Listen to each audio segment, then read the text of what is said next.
কুষ্টিয়ার দৌলতপুর উপজেলার আল্লার দরগায় অবস্থিত ব্রিটিশ আমেরিকান টোবাকো কোম্পানিতে কর্মরত ঠিকাদারি ও অফিস কর্মচারীদের চাকরির স্থানীয়করণের দাবিতে বিক্ষোভ ও অবস্থান কর্মসূচি পালন করেছেন আন্দোলনরত কর্মীরা।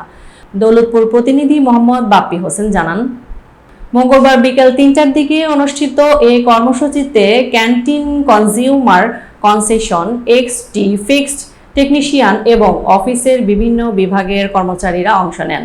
তারা চাকরির নিরাপত্তা নিশ্চিত এবং দীর্ঘদিন ধরে কর্মরত কর্মীদের স্থানীয় নিয়োগের দাবিতে শান্তিপূর্ণভাবে অবস্থান নেন ও বিভিন্ন স্লোগান দেন। আন্দোলনকারীরা জানান, বছরের পর বছর দায়িত্বশীলভাবে কাজ করলেও এখনো অনেক কর্মচারী স্থায়ী নিয়োগের সুযোগ পায়নি। এতে চাকরির অনিশ্চয়তা নিয়ে কাজ করতে হচ্ছে, যা তাদের পেশাগত ও পারিবারিক জীবনে প্রভাব ফেলছে। তাই দ্রুত তাদের চাকরি স্থানীয়করণের উদ্যোগ নেওয়ার জন্য সংশ্লিষ্ট কর্তৃপক্ষের প্রতি আহ্বান জানান তারা। কর্মসূচিতে অংশ নেওয়া কর্মীরা আরও বলেন, এটি তাদের এক দফা দাবি বাস্তবায়ন না হওয়া পর্যন্ত তারা শান্তিপূর্ণ কর্মসূচি চালিয়ে যাবেন।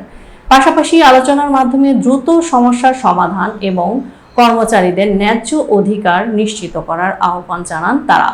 কর্মসূচিতে ব্যবহৃত ব্যানারে উল্লেখ করা হয়, ব্রিটিশ আমেরিকান টোবাকো কোম্পানিতে কর্মরত এক্সটি ফিক্সড টেকনিশিয়ান ও অফিস কর্মচারীদের চাকরি স্থানীয়করণের এক দফা দাবিতে এই অবস্থান কর্মসূচির আয়োজন করা হয়েছে। এতে সংগ্রামী এক্সটি টেক জোট ও অফিস কর্মচারীরা অংশগ্রহণ করেন। এ বিষয়ে সংশ্লিষ্ট কর্তৃপক্ষের আনুষ্ঠানিক কোনো বক্তব্য পাওয়া যায়নি।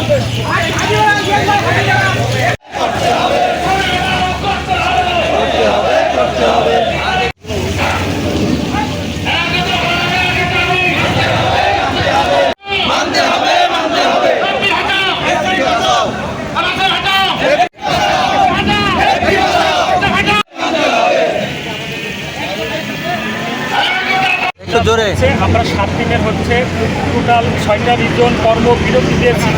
আর এর পরবর্তী আমাদের সঙ্গে যদি না বসে আমরা টোটাল বাংলাদেশের অপারেশন বন্ধ করে দেব এবং এর পরবর্তীতে আরো কঠোর এবং সবচেয়ে ভয়ানক আমরা কর্মসূচি দিব।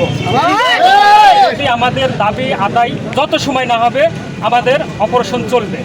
শোষণ করে আমাদেরকে থার্ড পার্টির মাধ্যমে আমাদের এখানে কাজ করাচ্ছে, যেটা যে বাংলাদেশের কোন শ্রম আইনে এই ধরনের কোনো ইয়া নাই যে আমাদেরকে বিএনপি সমস্ত কাজ আমাদেরকে করায়, কিন্তু আমাদের রাখছে থার্ড পার্টিতে। আমরা এখানে আমাদের আজকে উদ্দেশ্য, আমরা থার্ড পার্টিতে থাকতে চাই না।